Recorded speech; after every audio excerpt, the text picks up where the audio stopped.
লানাকুনান্না মিনাল খাসিরিন। গভীর রাত, নিঝুম রাত, হাজারো মুসলমান নরনারীকে নিয়ে তোমার কালাম থেকে কিছু কথা বলেছি। গুনার বোঝা মাথায় নিয়ে কাঙ্গাল ফিকারের মতো দুটো হাত পেতেছি। আল্লাহ, গুনার দিকে নজর দিও না, বান্দা মনে করে তামাম জীবনের গুনাহগুলোকে মাফ করে দাও। আব্বা আম্মা যারা চলে গেলেন, জিন্দেগির গুনাহগুলো মাফ করে দাও, কবরগুলোকে জান্নাতের টুকরা বানায়া দাও।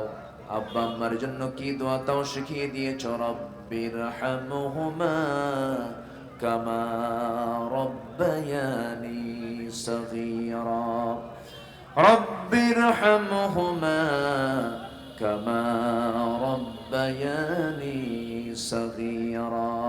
ও আল্লাহ, বিশেষ করে মাহফিলটার আয়োজন যারা করলেন, শোনার জন্য যারা আসলেন, বিনিময়ে কিয়ামতের কঠিন ময়দান, যেদিন কেউ কাউকে চিনবে না, এমনকি মা সন্তানকে পর্যন্ত অস্বীকার করে বসবে, সেই কঠিন মুসিবতের দিন এ মাহফিল সবার জন্য নাজাতের মাধ্যম তুমি আল্লাহ বানায় দিও।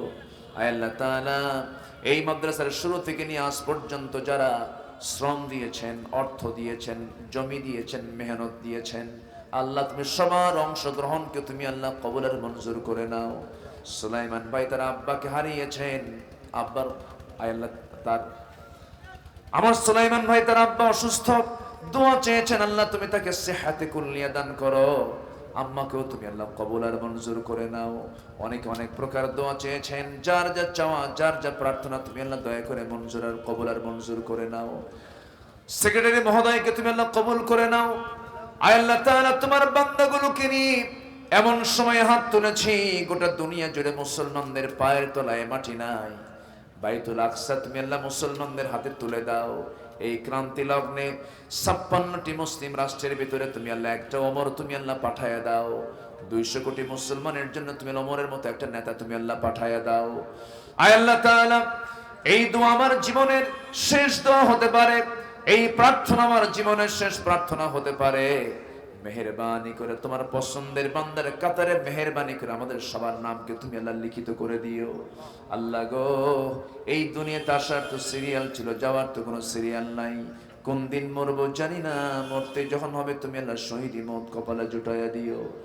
আয় আল্লাহ তাআলা, যেদিন মরে যাব রে, টান মেরে ঘর থেকে বের করে দেবে, জীবনের শেষ গোসলটা হয়ে যাবে, মরা মুখ সব দেখে দেখে চলে যাবে, টেনে হেঁচড়ে কবর পর্যন্ত নিয়ে চলে যাবে, কবরে শোয়া দেবে, বাঁশ চাপা দেবে, মাটি চাপা দিবি, 24 ঘন্টা যাবে না, মাথার চুলগুলো খসে খসে পড়বে, 3 দিন যাবে না, চামড়াগুলো গলে গলে পোকার পেটের খাবার হয়ে যাবে, 7 দিন লাগবে না, পেটের নারী বাড়ির সব চোখ মুখ কান নাক দিয়ে বের হতে থাকবে, কিম্ভূত কিমাকার চেহারা হয়ে যাবে, কবরে শোয়া দেবে।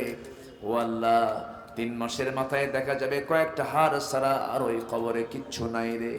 এই তো দুনিয়ার জীবন, কোন দিন মরবো জানি না, সে অন্তিম সময় যখন চলে আসবে, জবানে জারি করে দিও, লা ইলাহা ইল্লাল্লাহু মুহাম্মাদুর রাসূলুল্লাহ।